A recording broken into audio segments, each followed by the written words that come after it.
How you doing, guys? It's your boy Nando. This is the Pound for Pound Boxing Show in association of Seconds Out Coffee. Today, I'm honored and privileged to be joined by the WBO Super Featherweight Champion of the world, Mikaela. Let's see if we can get her on right now. How you doing, Mikaela? Hey, doing well. How are you? Good, thank you. I just want to say first, thank you for taking your time to speak to us today. I'm honored and privileged to get the chance to speak to you finally. No problem. Sorry it took so long. No at all. How's things? How's training? I don't know if you're in camp at the moment. Yeah, I've started training, but I leave to Marquette, Michigan, which is where Coach Al lives, on this weekend. So we'll start. We don't have exact date yet, so we're still we have an idea, but we don't have an exact date. But we're gonna go ahead and get started. I head up to start camp with Coach Al in a few days. Brilliant. Before I start talking about your last fight, I want to go back to 2 weeks ago. You was part of the international broadcasting team for the Franco Maloney 3. You did an amazing job, by the way. Just want to know how was that feeling to do that, and did you enjoy it? Yeah, I definitely enjoyed it. It was a lot of fun. And it's challenging in a lot of ways too. Like I think there was a few parts where I felt, okay, I can see experience comes in here. So I definitely have a lot of respect for Christina Poncher, who does all the time, and she's so good at it, and she helped guide me really well. So I appreciated that. But yeah, I think the more I practice and the more opportunities I get to do that, I'll get better. But it was definitely a lot of fun. Is this something you will consider when in the future, when you retire? Would you like to do that in the broadcasting, whether it's interviewing someone or just doing commentary? Would you consider doing it? Yeah, I would love that. And I would love to do the internet interview side as well, just because I'm a fighter and, I feel like I would know the questions to ask, maybe the more unique questions, and to try and really get the inside scoop. But I would love to do that.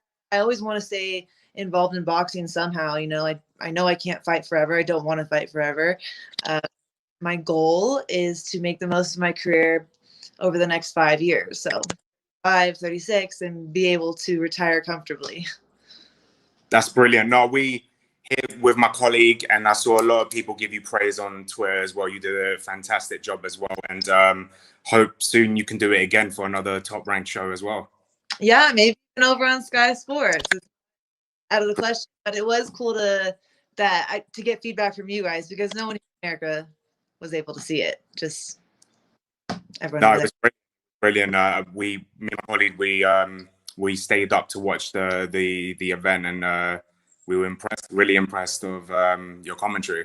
Thank you. Sometimes I'm a little harsh. I'd turn into Coach Al and critique becoming the coach. So I got to work on that. But for the most part, that's just how I am. I don't really know how to do that. It's good. You're honest. So we need that. That's what we need. We don't need someone to hold back. So it's kind of good. Let's talk about your last fight. Over 2 months ago, Erica Fires, dominating performance, amazing win for yourself. Just obviously, we are our own critics, so just give us your analysis of your performance that night and how you did.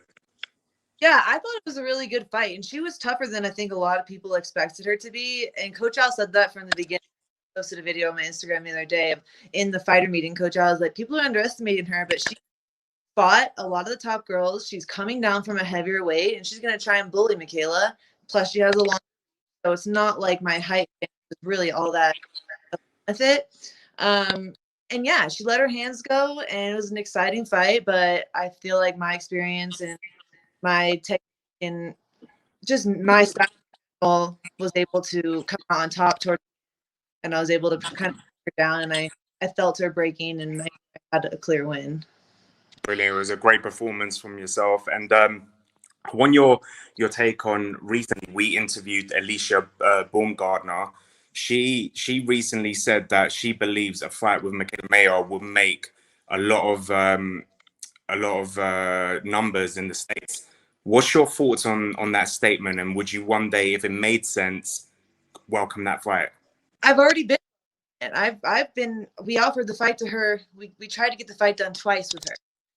The first time it was in the middle of the pandemic, and she didn't feel like she had enough time to get ready, but that's what we all had. It was, it was a quick turnaround. We had the opportunity first televised sports event back on TV. And so I said, hell yeah, I can be ready. She said, no, I can't. And then, what's her name?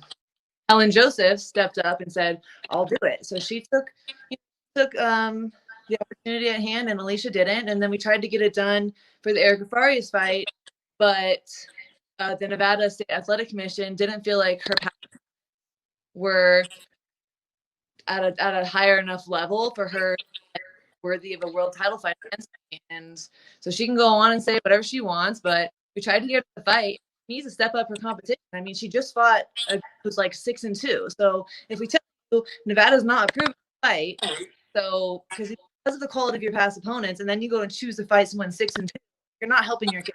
So that's not really. I mean, I would love to fight her eventually just to shut her ass up, but fights ahead of me. We have a big fight next with Mikaela Hamadouche. I'm going undisputed. That's my number one, because I'm not going to sit 130 forever. I'm going to get this undisputed title that I worked so hard for, and then 135. Speaking of unifications, your fans and everyone on Twitter knows that you've been very vocal that you want a unification fight with the UK's very own Terri Harper. I know, like, for a while, you and her, mostly you and Steffi Ball, began back and forth. My question is, if the right opportunity came from Eddie Hearn, would you travel to the UK for that unification fight? Yeah, I would. I want to fight in the UK. Now, I said this in the beginning, like, ideally, I'd want the fight to happen on my own turf, because I feel like America is the biggest challenge. I've always said this. Like, women's boxing is doing great over there in the UK. Still has a long way to go over here in America. And if the ball's in my court, then we're going to do everything to try and get it over here on our turf. But ultimately, it's not. I'm not against going over to the UK. Like, I eventually really want to do that and make it happen. But that's between the promoters. They can figure that out. My job is to fight and get ready for that, to take her belt and go undisputed. That's my job. So they can figure out the details about where and when. Brilliant. And what makes you think you're the first person to dethrone her and give her first professional loss? What makes you different from her previous 11 opponents? My experience, my technique, my training, everything about me. I'm just levels higher than her, and I always have been. I think she's a good fighter, a good fighter, a really great fighter one day, but this is not her time. This is my time, and she just doesn't have skills to beat me just yet. Are you weary of the danger she does bring to the ring? Like, she's known for having punching power as well. 11 wins, 6 KOs. Are you weary of those kind of dangers that she could bring? I'm not weary. I'm about to fight Mikaela Hamadouche, who's what, 24-0 with 17 knockouts, something like that. That doesn't. I've gone up against opponents with power. So I fought with our defense. You can't hit what you can't, right? That's scared I would be. Sorry, Mikaela. There's something wrong with the connection. When at the moment with the mic, it's going fuzzy. Can you hear me clearly? You're kind of going. Mine's going fuzzy as well. Yeah. Okay. Just 1 second. Let me see if I can fix that. Getting a little better.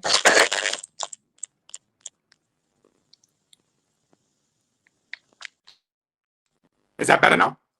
A little bit, yeah. Good. Okay. Sorry, just let me see if I can fix this. What's wrong with it?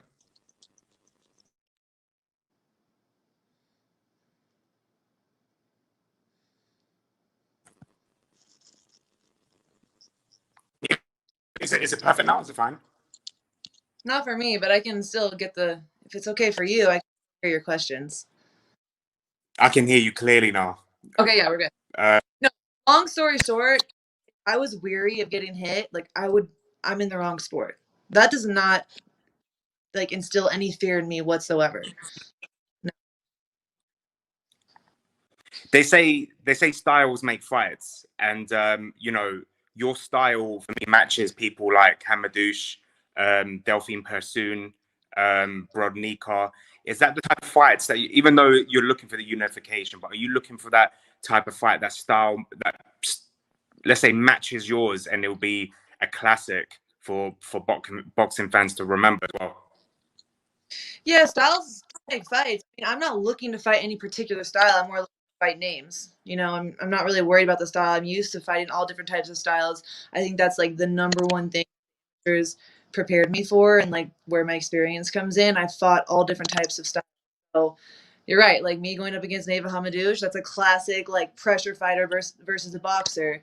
When me and Terri Harper go up against each other, it's gonna be like two boxers, is what you think, but I have a little bit more of a fight in me. So she'll probably try and stay boxing, but I definitely plan on taking it to her. So yeah, there's different game plans for every opponent. Like we never really go into to one fight with the same game plan.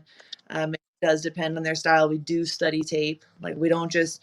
Oh, I know a lot of like fighters will go say, well, you know, we just focus on what we do well. We don't really study tape. We don't worry about the other fighter. But the sweet science is the sweet science. Like you try and make it the easiest fight possible. So we definitely have.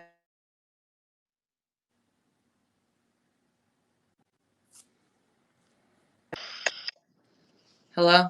Yeah, I can hear you. Okay, sorry. Someone called me, my bad.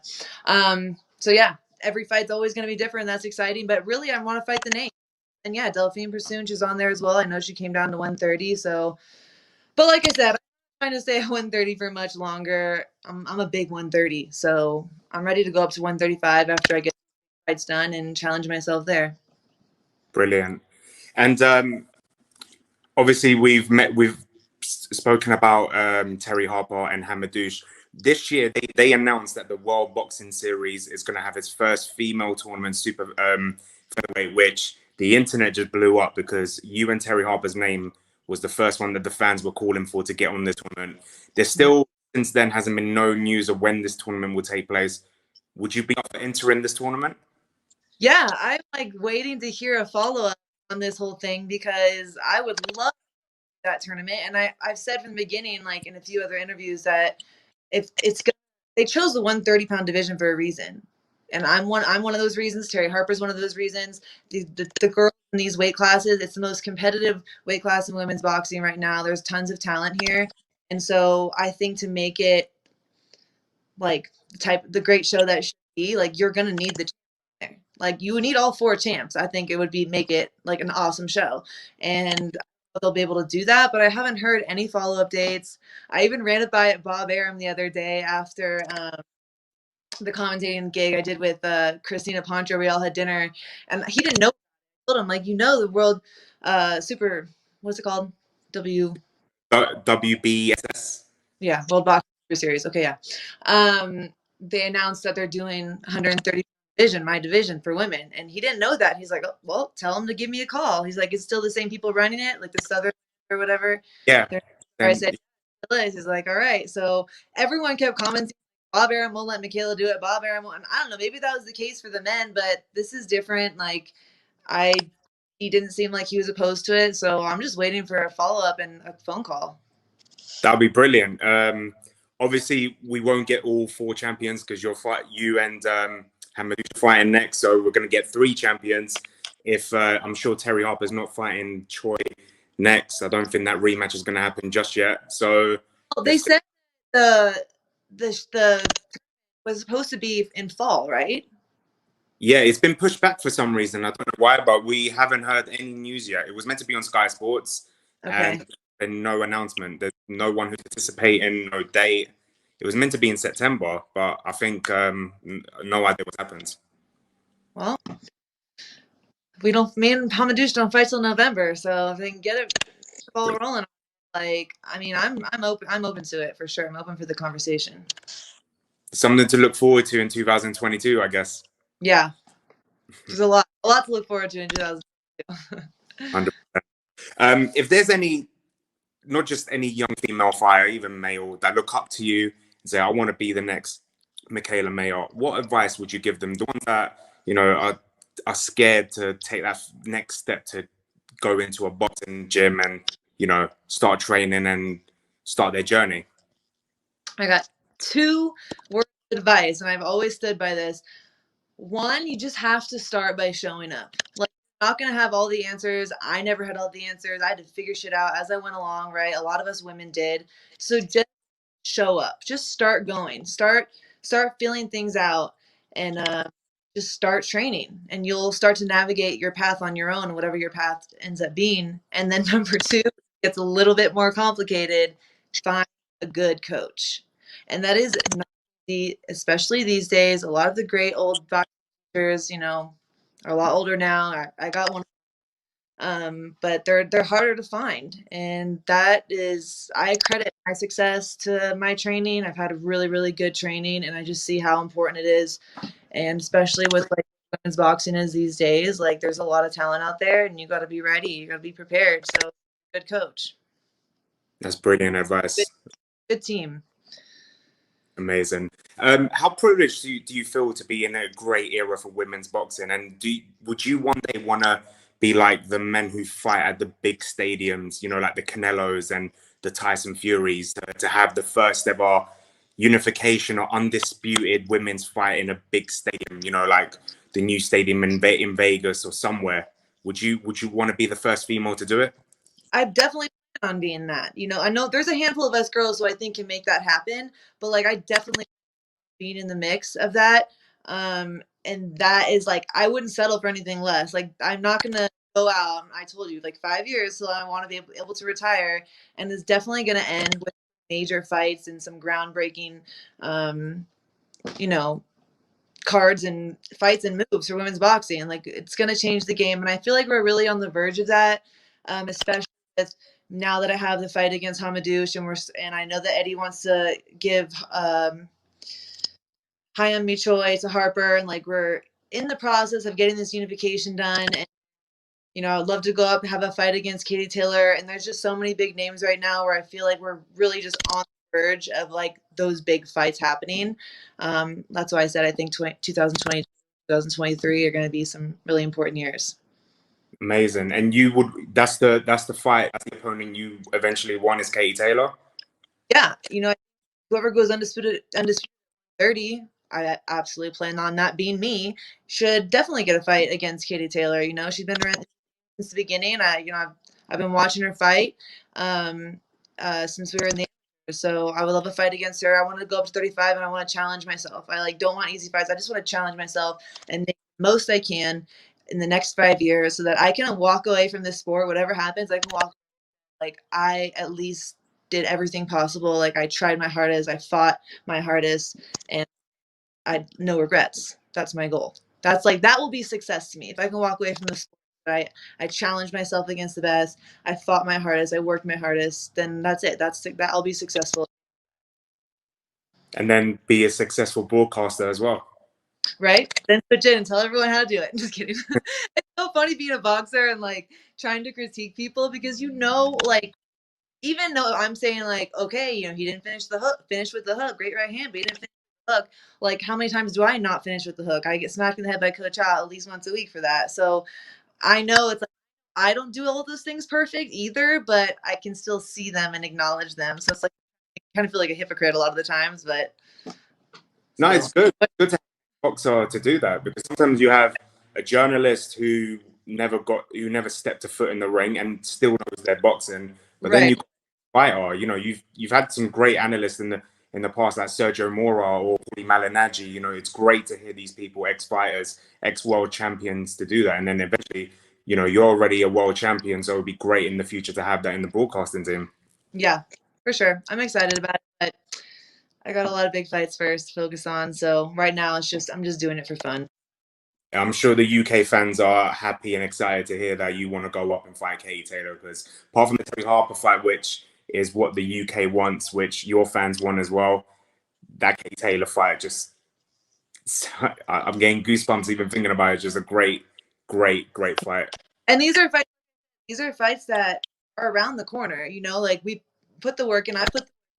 I'm the world champ now. I'm going for my second belt, and so these fights are like around the corner. Whereas like I've been dreaming of them for years since I started, right? But now it's like I'm really, hey, this is the turning point. This is my make or break time. This next fight is a make or break. So I realize that that's in my mind, and I know what's on the line. Amazing. Is there any chance that maybe the vacant ring belt could be on the line for this fight as well? It is on the belt. It is on the line. It is on the line. Brilliant. They announced that shortly after my last fight, because we announced right away that the Mayor Hamadouche was happening, because I knew about it before my last fight. I just couldn't say anything. And so we like announced right after the fight, and then Ring TV came out and said, this is the fight. This is the fight. We're not going to wait for Undisputed because, and I believe they believe it's because they feel like me and Hamadouche are probably the toughest ones in this division, and that's where this belt, is worthy. This fight is worthy of that belt, and I like that. I can't disagree with that. I'm sure someone would disagree with that, but it is what it is. So I'm gonna take it. That's amazing. So 3 belts on the line, and 2 undefeated fighters. That's just unbelievable, and we can't wait for this fight. It's going to be a classic. Well, Hamadouche has 1 loss. She lost to Pursoon.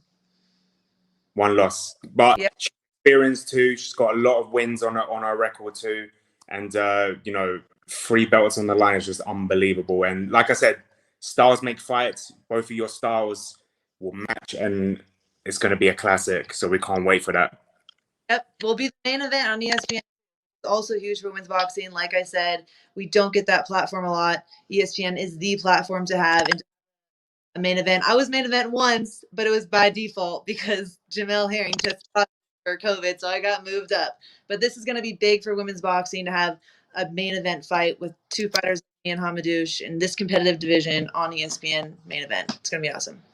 Can't wait. It's going to be live on Sky Sports in the UK, so we can't wait for that too. Yeah. Mikaela, I want to say thank you for taking your time to speak to us today. Before I let you go, do you have a message for not just your fans in the US, but your fans around the world and the UK as well? Just thank you for the support over the years. And I look forward to some really exciting fights in the future. And hopefully look forward to getting over to the UK soon. Amazing. And what can we expect whenever the date is set for you against Hamadouche? Oh, well, with the combination of her running forward and me landing my shots, I definitely plan on hurting her. And I feel like a lot of people don't think that she's coming to hurt me because of her knockout record, but I know that pressure. We're going to be ready for it. We're going to be training for it, and she's going to be running into some big shots. So it's going to be an exciting fight. You definitely won't be disappointed by the action. Like with these 2 styles, the action is going to be there's no doubt about it. So you're going to be entertained. But I'm definitely going home with the 3 belts. Amazing. I wish you both the best of luck for this fight. We can't wait. It's going to be a classic.